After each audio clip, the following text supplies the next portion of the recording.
Un policier cible un homme âgé assis dans un parc, ignorant qu'il observe derrière lui. Le soleil se tenait profondément dans le ciel lorsqu'un vieil homme traversa lentement le parc. Ses jambes étaient fatiguées, son souffle calme, mais à ses yeux il y avait toute une histoire de vie. Il s'est assis sur un banc, a apprécié la brise fraîche et a regardé les feuilles colorées qui dansaient dans le vent. Il venait souvent ici. Ce parc avait autrefois été un refuge, un lieu de silence dans un monde qui se déplaçait trop rapidement. Mais aujourd'hui, le calme ne devrait pas durer longtemps. Et, vieil homme, il n'y a pas d'espace pour les conducteurs ici. La voix était dure, pénétrante. Un jeune policier se tenait devant lui, posa ses mains sur ses hanches. Son uniforme était impeccable, son regard était tranchant.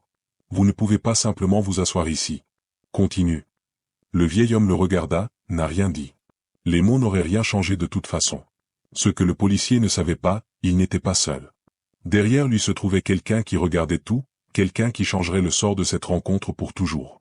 Avant de vous immerger dans cette histoire captivante, écrivez-moi dans les commentaires d'où vous pouvez regarder. Et si vous êtes prêt pour plus d'histoires à couper le souffle, n'oubliez pas de vous abonner. Le vieil homme a regardé le jeune policier en silence. Ses mains étaient calmes sur son genou, mais une blessure invisible se contracte à l'intérieur. Il avait entendu des mots comme celui-ci plusieurs fois. Peut-être plus de respect avec une touche, mais en gros, ils avaient toujours été les mêmes. Tu m'as compris? Le policier a demandé, cette fois plus net. Sa voix semblait agacée, presque irritée. Le vieil homme baissa son regard. Pas de honte, mais parce que la mémoire l'a saisi comme une vague qui l'a poursuivi. Il n'avait pas toujours été vieux.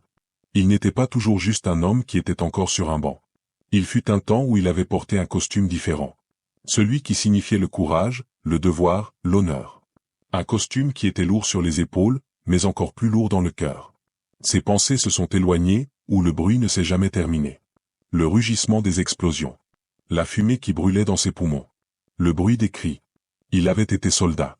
Avait servi sans demander. Avait suivi les commandes, avait perdu des amis. Il avait appris ce qu'on avait dit que la vie est une vie entre ses mains, et la perdait. Mais à son retour, c'était comme si personne ne l'attendait. Le vieil homme respira profondément. Non, il n'expliquerait pas ça maintenant. Pas ce policier, qui ne le connaissait pas, qui ne pouvait pas savoir ce que cela signifiait de rentrer à la maison et de découvrir que la maison qui était autrefois savait n'existait plus. Je n'irai pas, dit-il doucement, mais certainement.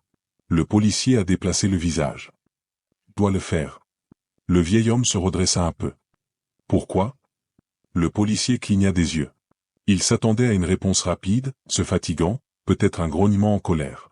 Mais cette question calme, qui a réalisé directement sa conviction, l'a brièvement amené dans le stand. Parce que... Il s'éclaircit la gorge. Parce qu'il y a des règles. Vous ne pouvez pas simplement vous asseoir ici. Il y a des gens qui se plaignent de telles choses. Le vieil homme hocha lentement. Réglementé. Le mot avait un goût amer sur sa langue. Les règles l'avaient fait lutter dans des endroits qu'il n'a jamais voulu voir. Les règles lui avaient dit qu'il protégeait, mais pas comment il pouvait se sauver. Les règles l'avaient ramené à une société qui n'avait plus d'espace pour lui. Je comprends, dit-il calmement. Le policier haussa les sourcils comme s'il s'attendait à ce que le vieil homme se lève maintenant. Au lieu de cela, il était assis là seulement, au chômage. Une rafale de vent a balayé le parc, a déchiré quelques feuilles des arbres. Que comprenez-vous? Enfin, le policier a demandé une touche d'incertitude dans sa voix. Le vieil homme leva lentement les yeux. Ses yeux étaient profonds, pleins d'histoires qu'aucun jeune homme ne pouvait jamais comprendre. Je comprends que vous ne voyez pas ce qui est devant vous. Le policier fronça les sourcils. Qu'est-ce que cela signifie? Le vieil homme soupira. Cela signifie que vous ne voyez qu'un vieil homme sur un banc. Mais vous ne voyez pas où il était. Vous ne voyez pas ce qu'il a fait. Vous ne voyez pas pourquoi ce parc est plus qu'une simple banque pour lui. Le policier était silencieux. Ce fut un moment étrange, une seconde où le temps entre eux semblait rester immobile. Le policier secoua la tête comme s'il voulait secouer la soudaine anxiété. Cela n'a pas d'importance. Je dois lui demander. Et quand je reste? Demanda le vieil homme calmement. Le policier a pressé ses lèvres ensemble. Il ne savait pas. Il ne savait pas pourquoi ce moment se sentait différent de tous les autres dans lesquels il avait envoyé quelqu'un du parc. C'était peut-être dû aux paroles du vieil homme. C'était peut-être la façon dont il le regardait, pas provoquant, pas rebelle, mais avec une profondeur insondable.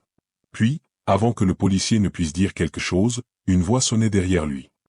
Je réfléchirai attentivement à cela, jeune homme. Le policier a gelé. Lentement, il se tourna. Un homme était à quelques mètres de là. Il portait une veste sombre, ses mains vaguement dans ses poches. Ses yeux étaient calmes, mais sérieux. Le policier l'a reconnu immédiatement. Le chef de police. Son estomac se contracte. Le vieil homme sur le banc n'a pas bougé. Ses yeux ont continué à reposer sur le policier comme s'il avait su que ce moment viendrait. Le chef de police s'est rapproché. Ses pas étaient calmes, mais définitivement. « Savez-vous à qui vous parlez ici ?» demanda-t-il doucement. Le policier secoua lentement la tête. Le chef de police a hoché la tête. Ensuite, il est temps de le découvrir.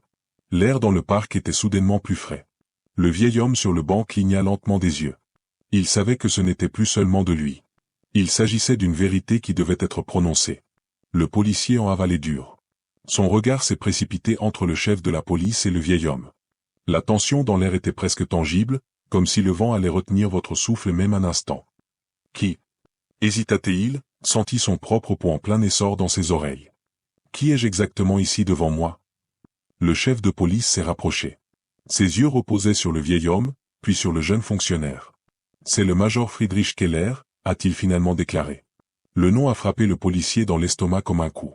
Cave. Quiconque savait même un peu avec l'histoire de la ville connaissait ce nom. Friedrich Keller n'était pas n'importe quel vétéran, il était une légende. Il a servi dans l'armée pendant plus de 3 décennies, dans des missions que la plupart des gens ne connaissaient même pas. Il avait tiré des hommes des maisons en feu, protégés sous la grêle de balles. Et après tout cela, il avait été oublié. Les yeux du jeune policier s'écarquillèrent. Mais, elle ? Il ne savait pas quoi dire. Le vieil homme le regarda calmement. Vous ne m'avez vu que comme un vieil homme, dit-il tranquillement. Pas comme celui que j'étais. Le policier sentait que ses joues étaient chaudes. La honte a lentement rampé en lui, comme une inondation qui ne pouvait pas s'arrêter. Il l'avait condamné, l'avait renvoyé sans savoir qui il avait devant lui. Le chef de police a négligé ses bras. J'ai attendu longtemps que ce moment arrivait, a-t-il dit pensivement. Que quelqu'un prend le temps de réfléchir avant de juger. Le vent se précipita à travers les arbres. Le parc, qui était un lieu de routine il y a quelques minutes, était devenu une scène pour une vérité infructueuse. Le policier respirait lourdement. Il secoua la tête, dangereux comment il devrait compenser. Je ne savais pas. Le vieil homme hocha lentement. C'est le problème. Personne ne sait. Le policier sentit les mots coupés dans son cœur. À quelle fréquence avait-il vu des vieillards dans des parcs qui venaient de s'asseoir? Avait-il déjà demandé qui ils étaient? Qu'avez-vous vécu? Non. Il l'avait ignoré. Il n'était pas différent de tous les autres aveugles à des gens comme le sous-sol. Lentement, il recula en arrière. Je suis désolé, dit-il, la voix tranquillement, mais sincèrement. Le vieil homme le regarda longtemps. Puis un doux sourire attiré sur son visage, pas amer, pas de reproche, mais plein de compréhension. Il ne s'agit pas d'excuses, mon garçon, dit-il doucement. Il s'agit de ce que vous faites à ce moment-là. Le policier cligna des yeux. Et en ce moment, au milieu du parc, au milieu des feuilles qui tombent et d'un soleil couchant, il a compris quelque chose qu'aucun livre de règles n'aurait jamais pu lui apporter. Respect. Pas parce que c'était un règlement, mais parce que tout le monde avait une histoire qui valait la peine d'être entendue pour être entendue. Lentement, presque hésitant, il tendit sa main au vieil homme. « Puis-je m'asseoir » demanda-t-il doucement. Le vieil homme sourit. Naturellement. Et donc ils étaient assis là, côte à côte pendant que le monde continuait autour d'eux, mais quelque chose avait changé un instant. Quelque chose qui valait plus que n'importe quel mot. Le jeune policier était assis sur le banc à côté du vieil homme. Personne n'a dit un moment. Le vent a traversé les branches nues des arbres, secoua les dernières feuilles colorées qui se tenaient encore, et les laissait finalement glisser doucement vers le sol. « Je n'ai pas toujours été policier », a déclaré le jeune homme, les mains ont mis ses mains sur ses genoux. « Je voulais être enseignant. » Le vieil homme haussa un sourcil. « Professeur ?» Le policier a hoché la tête. « Oui.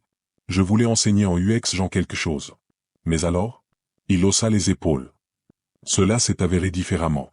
Je pensais que je pouvais aider dans la police, je pourrais faire le bien. Mais aujourd'hui ?» Il a laissé SS accrocher la phrase dans les airs. Keller le regarda un moment avant de demander doucement, « Quoi? Tu vas bien ?» Le jeune homme hésita. Il a pensé à toutes les personnes qu'il avait déjà adressées au cours de sa carrière. Avait-il déjà écouté? Avait-il déjà demandé? Je ne sais pas, a-t-il finalement admis. Keller acquiesça lentement. C'est un début. Le policier l'a regardé avec étonnement. Comment voulez-vous dire cela? Savoir que vous ne savez pas tout est un début, a déclaré Keller. Beaucoup de gens traversent la vie sans jamais remettre en question leur point de vue. Vous ne voyez que ce que vous voulez voir. Mais vous avez appris quelque chose aujourd'hui, non? Le jeune homme a repensé quand il en a entendu le nom de Friedrich Keller. Avant cela, il n'avait vu qu'un vieil homme assis sur un banc. Maintenant, il a vu une histoire, une vie, un héritage. Oui, dit-il tranquillement. Le chef de police, qui était encore à distance, s'est rapproché. Nous pouvons tous apprendre de gens comme lui, a-t-il déclaré. Mais seulement si nous sommes prêts à regarder. Le policier a regardé le sous-sol. Puis-je vous poser une question? Le vieil homme hocha la tête. Pourquoi venez-vous toujours ici? Pourquoi exactement ce parc? Keller se pencha en arrière. Son regard s'est perdu au loin comme s'il voyait quelque chose qu'il pouvait voir. Parce que tout a commencé ici, a-t-il déclaré. Et parce que tout s'est terminé ici. Le jeune policier fronça les sourcils. J'étais toujours un garçon quand je suis venu ici pour la première fois, a poursuivi Keller. Mon père m'a amené avec lui. Il s'est assis sur cette banque et m'a parlé du monde. Il a dit que cet endroit était un morceau de liberté, un endroit où vous pouviez penser. Le policier regarda autour de lui. Le parc ressemblait généralement à ceci. Quelques vieilles lanternes, des chemins sinueux, des bancs sur lesquels les gens étaient assis occasionnellement. Mais pour Keller, c'était plus que ça. Et pourquoi tout s'est-il terminé ici? Demanda le policier avec soin. Le vieil homme respira profondément. Après ma dernière mission, je suis rentré chez moi, juste pour découvrir que je n'avais plus de maison. Ma femme était morte, mon fils ne voulait plus rien avoir à voir avec moi. Le monde avait retourné plus loin alors que j'étais là-bas. Le jeune homme sentit une bosse dans la gorge. Alors je suis revenu ici, a poursuivi Keller. Je pensais que le monde se sentirait peut-être plus familier si j'allais à l'endroit où ma vie était autrefois facile. Il sourit amèrement. Mais le monde n'était plus le même. Et pas non plus. Le policier ne savait pas quoi dire. Mais savez-vous quelle est la bonne chose? Keller se tourna vers lui. Le jeune homme secoua la tête. Le monde continue de changer, mais cela nous donne toujours la chance d'apprendre. Le policier a ressenti à quel point quelque chose avait changé en lui. Une nouvelle perspective. Un nouveau regard sur son propre travail. Il s'éclaircit la gorge. Je pense que j'ai appris plus aujourd'hui que dans toute ma formation. Le chef de la police a souri. Alors cette journée en valait la peine. Keller sourit. N'oubliez pas, garçon, le respect ne peut pas être forcé. Il doit être gagné. Et cela commence que vous regardez vraiment. Le policier a hoché la tête. Merci, Major Keller. Le vieil homme secoua la tête. Friedrich. Le jeune homme a souri pour la première fois ce jour-là. Merci, Friedrich. Et avec ces mots, il s'est levé. Il avait appris une leçon de vie, celle qu'il n'oublierait jamais.